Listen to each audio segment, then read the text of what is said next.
hore kumai hore kuki village volunteer na kuki ingpi da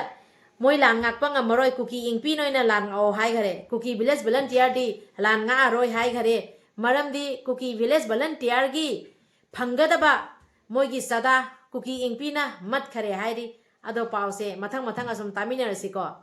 Problem na kuki leader singa si thajadabagi maramde client su tatle maramaduna khun ngakpagi thaba se kuki inpi na tawro kuki village volunteer singna tawro ro hana lawkhre kuki gi leader sing hat kani aina kuki village volunteer sing na koitan tana gare hairi kuki gi lakpa paisa punama kuki leader sing na nupi ga yerek minaraga loisalle hairi aduna kuki village volunteer sing na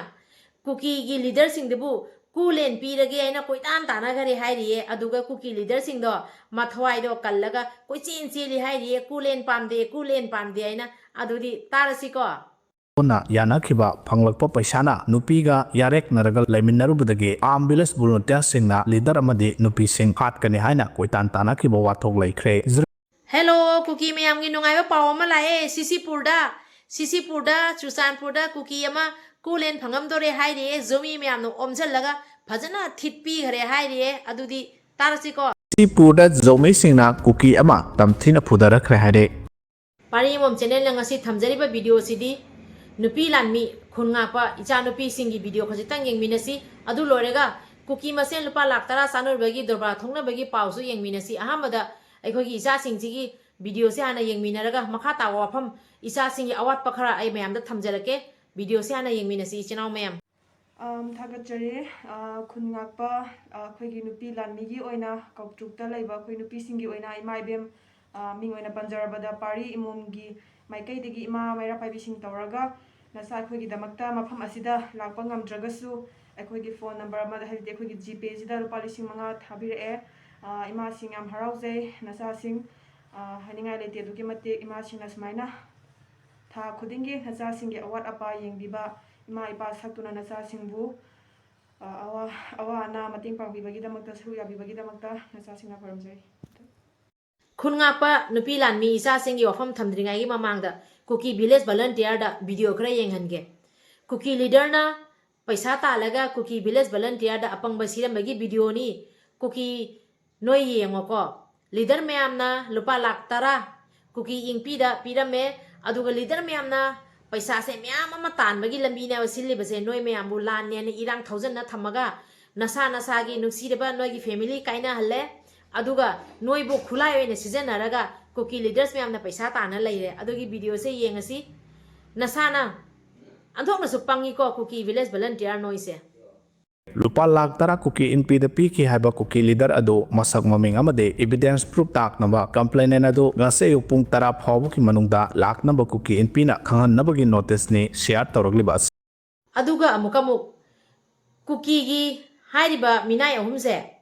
asi minai ahumsina kuki village volunteer sing sibu apangba sibada moisu saru yauri bani ko kuki village volunteer noine khangada badi moidi moi gi property fajana sem grame moi gi masa masu kada de lege yengu nong tang moi gi masa masu se noina bunker da le liba do maina moi masa masu se len baraba aduga noi miyang gi mamang da next amuk vote phangina bagi tamakta moi gi phangna bagi tamakta haijanari ba tawsanari ba miyam se yengu chin thibada number 1 tai bani ko asi ahum se noi miyam su khangjalu afaba sajanari bani moi ahum se moi gi masa masu du su noi gi marakta nong tang lekhan se ro yabra yengo adudi tarsi ko chinthiba minai ahum sina kari haino abodo phi setpagi mamal yaudraba adugma minai ahum ni ase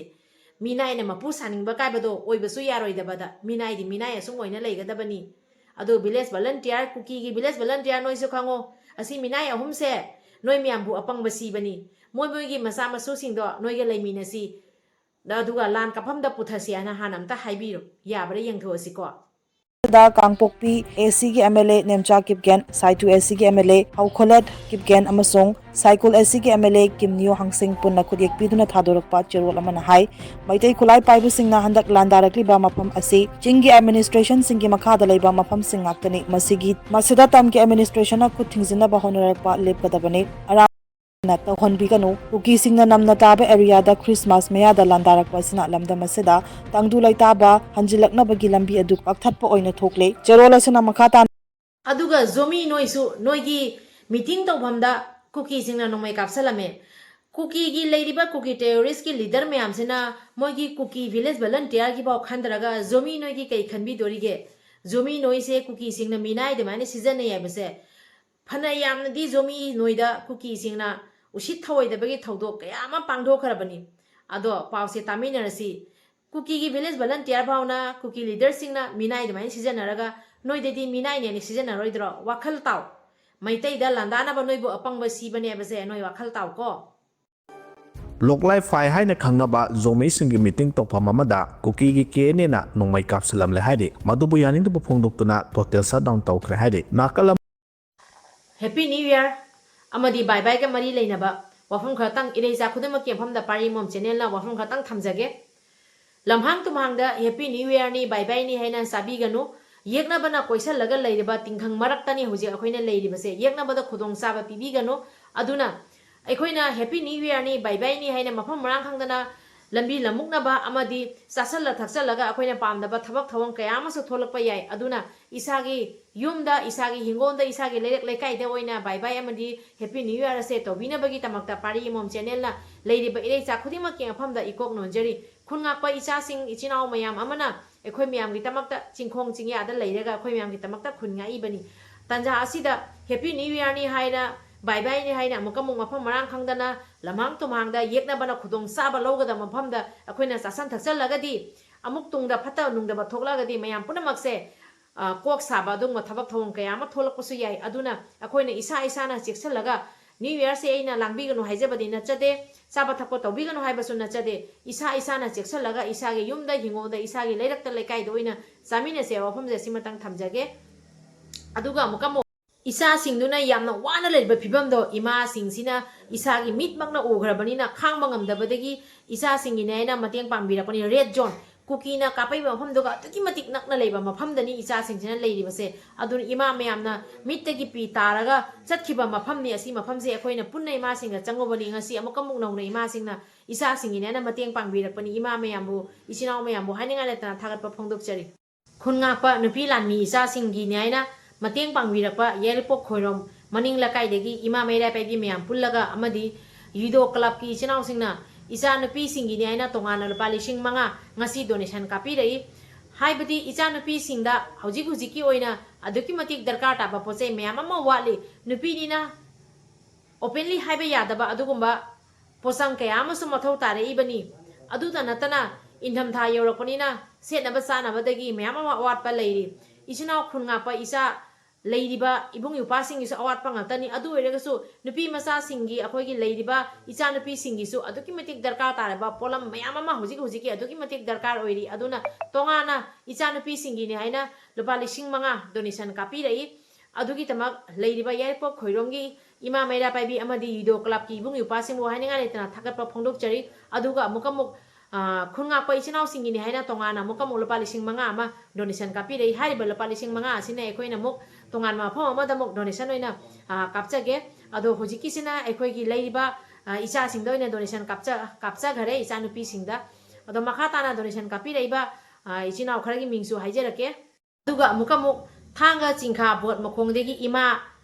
oinam ibem sana lupa samnga khunga pa ichina singi naina donation kapi rei aduga donation kapi reiba ichina singi ming mathang video doina hapjarage ngasi gi di aina haijegadabadi hojik mayamna angama mateng pangba asum lepirakte mai gi mateng angama thakta pangbirakpagi tamakta mateng pangbirei ibung yupa isinau ima mayam punamapu pari imom channel gi mai degi amukasu hanna ikai khumna uchari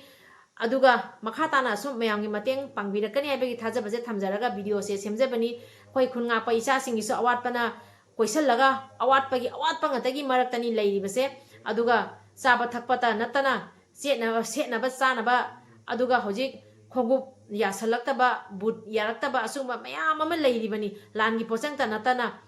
nomagi season adaba yada posang dasu setnaba sanaba dasu awatpagi awatpa ngatani haiba yadaba posang kyamasu leiribani aduna mayamna angama mateng pangbirakane bi thajabaje thamjaraga ngasi video se semjarakpani mayamsu yaragadi mafam do changjan biraga angama mateng khajitang pangbiyo afam je simatang haijege aduga piriba number asidasu mayamna angama mateng pangbiyo aina mayam puno ke afam da afam simatanga thamjage Pari mom channel lang asi thamjari ba wafum asida asoi ran yaw khiba kya lere ga song ngakpi waina pari mom channel na yengbiri ba mayam punam ge pham dei kok nonjari kanglei pak na yai phare ibudo pakhang mana yai phare